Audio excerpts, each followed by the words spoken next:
Saludos a todos. Dedicamos o iniciamos una nueva serie de videotutoriales dedicada a lo que es la elaboración de hojas de cálculo con Drive. Bien, la hoja de cálculo es una herramienta o un tipo de documento que nos va a permitir básicamente tres cosas. Una es la automatización de los cálculos, la segunda posibilidad es la creación de gráficas y por último también permite lo que se llama filtrado de datos cuando tenemos conjuntos de datos muy grandes y necesitamos tener distintas vistas o distintos subconjuntos de esos datos. Son las tres funciones básicas que tiene la hoja de cálculo. Bien, lo que vamos a hacer es crear nuestra primera hoja de cálculo. Para eso, como siempre, nos validamos en Drive y una vez que estamos dentro, en cualquier carpeta que tengamos disponible, pues presionamos el botón derecho de nuestro ratón y nos dirigimos a hojas de cálculo de Google. Bien, cuando abrimos la hoja de cálculo, el primer detalle que observamos es que nuestra hoja de cálculo no tiene la misma estructura que, por ejemplo, tiene el documento del procesador o las presentaciones en Drive. Es un documento que se estructura en celdas, en una cuadrícula. Cada elemento de la cuadrícula se llama celda y la hoja de cálculo en sí, que tenemos aquí, como podéis ver, es una hoja de cálculo sin título. Vamos a darle mi primera hoja.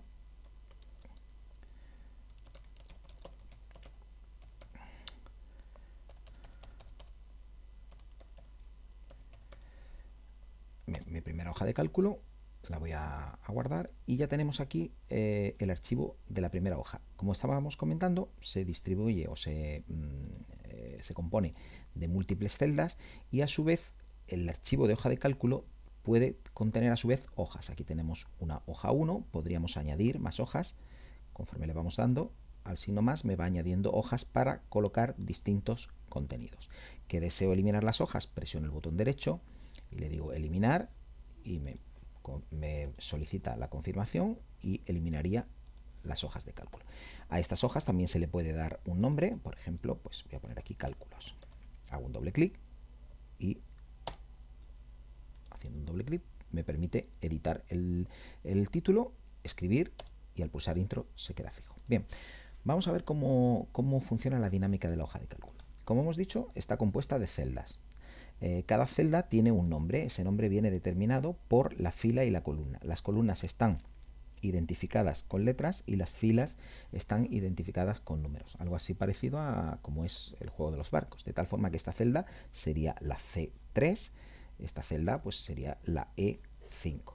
La potencialidad que tiene la hoja de cálculo es que cuando defino unos cálculos o unas fórmulas no tengo por qué dar los valores concretos de los números, sino que hago referencia a las celdas, de tal forma que si el valor de la celda cambia, automáticamente se recalcula la celda donde esté la fórmula definida. Bien, vamos a realizar unos pequeños cálculos para que se vea cómo funciona.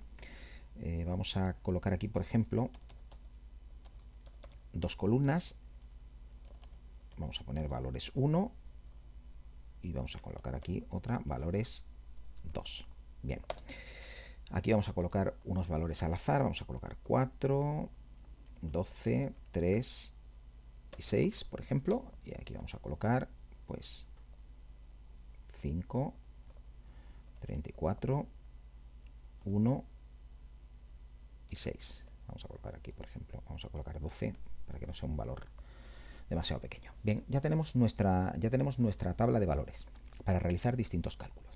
A esta introducción de datos se le pueden aplicar formatos, es decir, yo puedo, por ejemplo, pues decidir que esto pues que vaya en color rojo, negrita, cursiva, ¿de acuerdo? Y lo puedo, pues, por ejemplo, que esté centrado, ¿vale? Y estos valores, pues a lo mejor pues los necesito en cursiva y también a lo mejor los puedo necesitar centrados. Lo que ocurre es que normalmente los números, cuando estamos hablando de números, lo normal es la alineación a la derecha porque es tal y como se alinean los números. Bien, vamos a colocarle a esto un fondo, por ejemplo. Esto funciona exactamente igual que en el procesador de texto. Marco ahí. Y estos son los datos. Le vamos a colocar otro fondo en color naranja. Bien, ya tengo ahí mis datos.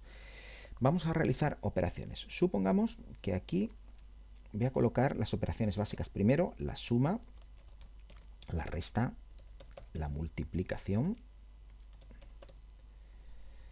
y la división, por poner las primeras operaciones básicas. ¿Cómo se realizaría una suma en la hoja de cálculo? Si yo quiero sumar estos dos valores, tendría la posibilidad de colocar los valores en sí, es decir, tendría la posibilidad de colocar el 4 más el 5. Y efectivamente esto sería 9. Pero tendría un problema. Si este valor cambia, y yo pongo aquí un 3, ¿qué ocurre? Pues que esta suma ya no se corresponde con esta suma de valores, con la suma correspondiente. ¿Por qué? Porque yo he colocado aquí valores concretos. De lo que se trata es básicamente de utilizar, en vez del valor que contiene la celda, utilizar la referencia a la celda, de tal forma que si yo le digo igual, y ahora digo que la suma es la suma de la celda C6, que es esta, ¿veis? En cuanto hago un clic me lo coloca, y ahora le pongo más y selecciono la otra celda, D6, cuando pulso intro me sale un 7, ¿de acuerdo? Con una ventaja, que si ahora yo introduzco aquí el 12, automáticamente él se recalcula. Bien, ahora tengo que hacer las sumas para estos elementos. Bien, pues para estos elementos podría realizar el cálculo de la misma forma, es decir, podría poner igual a la celda C7 más D7. Pero ¿qué ocurre? Que la hoja de cálculo tiene ciertas funciones o ciertos procedimientos que agilizan mucho los cálculos, y uno de ellos es la generalización de las fórmulas, de tal manera que si yo estoy en esta celda que tiene esta fórmula asociada, sí puedo generalizar los cálculos para estas celdas. ¿De qué manera? Pues fijaros, tengo aquí la celda y aquí aparece un puntito cuadrado. Si me coloco encima cambia el puntero de ratón, y al arrastrar hacia abajo con el botón izquierdo presionado, como podéis ver, me realiza todos los cálculos. Ya me coloca él automáticamente, como podéis ver, las celdas correspondientes para esos cálculos. Bien, es bastante sencillo. Si quiero hacer la resta, pues sería exactamente igual. Yo le diría la primera celda, C6, menos esta celda de aquí, pulso intro, evidentemente me sale menos 8, y si ahora quiero generalizar, tiro y hago los cálculos hacia abajo. La multiplicación exactamente igual, es esta celda, pero ahora el símbolo de multiplicación no es una X, sino es el asterisco por esta celda. Pulso intro. Como podéis ver, me ha realizado los cálculos. Y por último, la división pues sería igual a esta celda, y ahora la barra de división entre esta celda. Pulso intro y ahora arrastro los cálculos hacia abajo. Como podéis ver, se han realizado todos los cálculos, y si yo ahora, por ejemplo, eliminase todos los valores o cambio algún valor, por ejemplo, aquí voy a cambiar en vez de un 4 voy a poner un 10, significaría que todas estas celdas se tendrían que recalcular. Como podéis ver, se han recalculado. Que elimino un valor aquí y le digo, por ejemplo, que este es 0, pues hago un clic y fijaos, ¿os dais cuenta? Los resultados van cambiando y se van recalculando en función de los valores que toman. Bien, en el próximo vídeo tutorial vamos a ver cómo, en vez de hacer alusión a fórmulas basadas en celdas, vamos a utilizar funciones matemáticas que ya incorpora la hoja de cálculo, combinadas con lo que se denomina rango de celdas. Saludos.